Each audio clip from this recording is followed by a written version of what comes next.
Mr.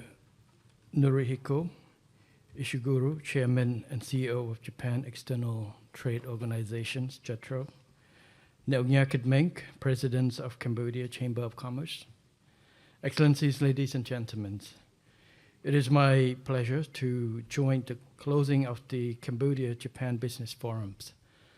I hope that through the briefing, information sharing sessions, as well as the business matching that you have earlier, you have find it useful about information about Cambodia, as well as make connection from business to business that will bring you to Cambodia to find the opportunities that we can grow together, Japan and Cambodia. I would like to extend my sincere appreciations to JETRO, Cambodia Chamber of Commerce, MXCC, and Mizuho Bank for their instrumental role in organizing these crucial gatherings. This pivotal event underscores the deepening economic cooperation and robust bilateral ties between our nations. It also reinforces our mutual commitment to harnessing the vast potential of our economic partnerships as we build a prosperous future for both Japan and Cambodia. For over 7 decades, Cambodia and Japan have cultivated a long-standing diplomatic relationships characterized by mutual understanding, aspirations, and trust. The elevation of our ties to a comprehensive strategic partnership in 2023 is a testament to our intensified commitment to collaboration across sectors. Cambodia deeply appreciates Japan's vital role and support during our peace process.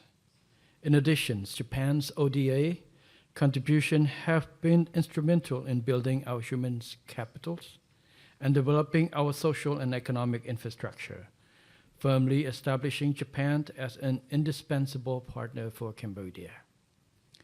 In this context, we extend our sincere appreciations to the government of Japan for the significant financial and technical assistance dedicated to the expansion of modernizations of the Sihanoukville Autonomous Port as a regional port and logistic hub.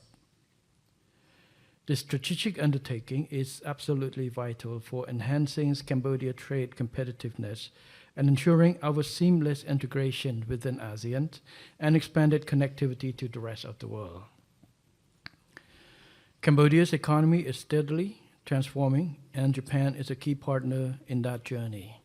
In 2024, our bilateral trade exceeded $2 billion, a reflection of our bilaterals, reflection of deepening market ties between our two countries. More importantly, Japanese investment stands out for its depth, quality, and long-term impact. It brings not just capital, but also technology, skills, quality, and high standards, lifting our domestic industries and driving sustainable growth. We value Japan not only as a trading partner, but a trusted contributor to Cambodia's future competitiveness and resilience. Today, Japan is firmly positioned as one of Cambodia's most prominent investors, with a strong presence in sectors ranging from automotive and electronic to infrastructure. That confidence is reflected in the continued expansion and reinvestment of Japanese businesses on our soils, and the impact of this partnership is best seen through the achievements of 7 leading Japanese companies already thriving in Cambodia. Take Toyota, for examples. Since 1993, it has grown from an after-sales service into a market leader. Its recent $37 million investment in a new assembly plant in the Phnom Penh SEZ marks a significant step towards advancing local industry, generating jobs, and paving the way for parts and manufacturing. Mitsubishi is another strong example. Established in Cambodia as the Cambodia first precision and electronic component plant in 2010 and has since invested over $614 million. its latest expansion in Posat province, focusing on renewable energy and high-value manufacturing while supporting jobs and local developments. Honda has been a successful 25 years presence here, from a small production line in 1999 to 250,000 motorcycles produced annually today. Honda is now preparing to expand in 2025, an optimistic signs of how competitive Cambodian manufacturing have become. In retails, Aeon has redefined the shopping experience in Cambodia. Since 2012, the company had invested over $606 million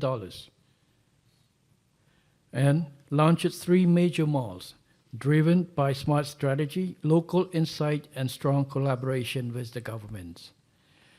These are just a few of the many success stories of Japanese firms in Cambodia. The opportunities ahead are vast. More Japanese companies are finding success in Cambodia and proving that Cambodia is not just a destination to invest, but a place to grow and thrive for long term. Excellencies, ladies and gentlemen, the global landscape is changing rapidly and getting increasingly complex. Retracting multilateralism and globalizations are causing uncertainties and disruption to the global trade and economy. In this context, proactive engagement and strategic partnerships are more critical than ever. Therefore, we must join hands to turn those uncertainties into opportunities. Cambodia represents a pathway to transform emerging challenges into opportunity.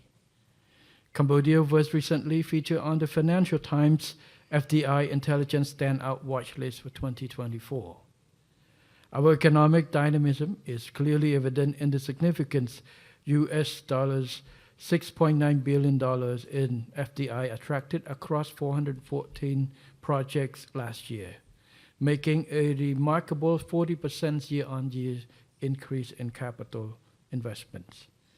This robust growth is further substantiated by our strong trade performance, with international trade in 2024 reaching $54.74 billion, a substantial increase of 16% from 2023. On this positive note, we invite Japanese investors to invest in Cambodia for domestic market, export market, and for a number of reasons as I will highlight below. First, Cambodia's stable political environment and consistent macroeconomic growth provide a secure, reliable foundation for long-term investments. Our strong pre-pandemic economic records of 7%, average GDP growth is on track for recovery, with a projection between 5 to 6% growth rate in the medium term. This growth is supported by dynamic policy reform, regular government's private sector dialogue, and a long-term vision focusing on inclusive, sustainable development. Second, our government's prioritization of open and direct engagement with investors remain a cornerstone of our policy. Our strategic priorities include the regular government-private sector forum as a key mechanism to address concerns of the private sector on a regular basis. On 13 of November 2023. In particular, I personally presided over the 19th Government Private Sector Forum, where we introduced many key reform in 10 areas, one of which was to address concerns of private sectors, including Japanese investors, related to transparency in the tax systems. Since then, the General Department of Taxation has formulated an SOP in different areas to provide clarity, consistencies, and predictability, especially on how tax audit is conducted. In addition to this, Cambodia holds an exclusive twice-a-year consultation mechanism with the Japanese private sector to address their needs. In this, I'd like to highlight that the priority of the government is not just to attract new investments, but our goal is to make the existing investment able to grow and expand. Because existing investors are our best customers. They're also our best marketers. This is why we have very active approach and using this platform as a sing together, act together, and be responsible, revolve together for growth together. So by private sectors who facing challenges bring us issues, telling us what you have problem and have us identified it and work out solution together is not only benefit a particular business, but also across the board. This is in the light of our new government approach is right to improve our competitiveness. We acknowledge that Cambodia is a small country, a small economy. We have advantages and disadvantages, but we need to capitalize new things, innovative ideas, innovative ways to make investing in Cambodia as attractive, as conducive for growth as possible. Third, the royal government has implemented investor-friendly policies, including progressive investment law and attractive tax incentive up to 15-year tax holiday for prior sectors. Moreover, our strategically managed special economic zones, SEZ, offer advanced infrastructure and streamlined administrative process. The royal government is currently studying the feasibility of establishing SEZ for specific industries and countries, including Japan. This from my last meeting with former Prime Minister Kishida. I proposed the idea of establishing an exclusive Cambodia-Japan special economic zone catering toward exclusively for Japanese companies. And I have, through our discussion earlier today and yesterday with private sectors, the ideas has come up. We have been proposed a similar idea of how to create a ecosystem for Japanese companies, especially SME, to find Cambodia and reinvest to Cambodia.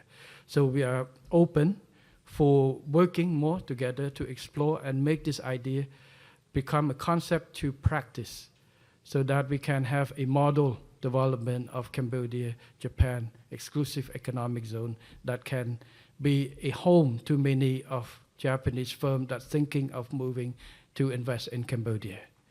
This idea is to create a home away from home for Japanese firms, to create an ecosystem where you feel like home. It's an atmosphere, a business model that privately invested Japanese company for Japanese firm, which Cambodian government provides supported from the outside. So I hope that this idea can take shape. It has not yet. It's working on it, but there's no way to quit. We need to move on. We hope to get results very soon on this. Since I talked to many businesses, and there seem to be the ideas of how to find a place, a location, a condition where business from Japan, especially small and medium enterprises, can go and feel confident of all the challenges will be taken care of before you go. This is the idea of a long-term building trust and confidence, because only trust and confidence from existing investors, existing businesses in Cambodia, that we can resonate that to new investors. So we hope to work together with Japan private sectors and Japan government agencies to make this a realizable idea. Everything is start up with a concept, with a vision, based on a challenges. But with the same vision and commitment together, we make everything possible. I think this is a concept that I think our commitment to force it and to push it together. So I hope that Japanese companies, Japanese economic agencies can work together to improve this. And so say if I go to meet you in 3 years, we can say it's taking shape already. This is the same as the idea of having the general tax special unit. Because when I assume office, every time I meet with Japanese firm or firm from Europe, from US, one thing about the idea is not clear is the certainty and predictability of tax. So we have coming up with SOP and new SOPs to try to rectify that. But we need to find creative solutions to have a faster solution. And that's why we find a practical idea of creating a special task desk unit that dealing with that. And through these creations last year, we have solved a lot of issues quickly, and also working not just the past issues, but setting a procedure for future tax dealing without any problem. This is how we find the solution together. Fourth, as a member of ASEAN and a key participant in RCEP, Cambodia provides unparalleled access to expansive regional market. These advantages are further amplified by our strategic bilateral agreements, including the Cambodia-China FTA, the Cambodia-South Korea FTA, and the Cambodia-UAE CEPA. Our WTO membership underscores our unwavering commitment to open trade and transparent practice, and it has provided excellent preferential market access through MFN, GSP, and EBA tariff to the other WTO members. This is the strategy that Cambodia can outgrow its size. We're only 17 million people. So if based on the size of the population itself, we're not a big market, it's not competitive. But by joining us with regional platform, regional arrangements such as RCEP, we have expanded our market multiple times. You invest in Cambodia, you can invest for the access of 600 million people in ASEAN, and now even more with the RCEP, including Australia, New Zealand, and other countries. So invest in Cambodia, not just for Cambodian market or small base, but for the bigger market. This is one of the reasons is Cambodia is also part of the regional platform. Fifth, Cambodia provides a young, dynamic, and readily trainable workforce that demonstrate a strong aptitude for acquiring new skills and adapting to modern industrial policies. Finally, Cambodia is also strategically investing in its digital transformations, green economy, and comprehensive infrastructure development, including modern expressways, a deep-sea port enhancing connectivity, port modernization, and transformative Funan Dechok Canal project, connecting vast waterway to the sea, a new international airport poised to become a regional hub, an efficient logistic network. Excellencies, ladies and gentlemen, in closing, I invite you to explore the vast potential that Cambodia holds and to become a valued partner in our shared journey towards lasting growth and prosperity. I wish after this forum, all participants can find the opportunities to connect, and also hopefully that you have a chance to visit Cambodia for those who have not. In Cambodia, we say, if you listen and you hear 1,000 times, it's not as good as you see in one time. So Cambodia welcomes you anytime, and hope you find opportunities to grow together. Thank you very much for this opportunity.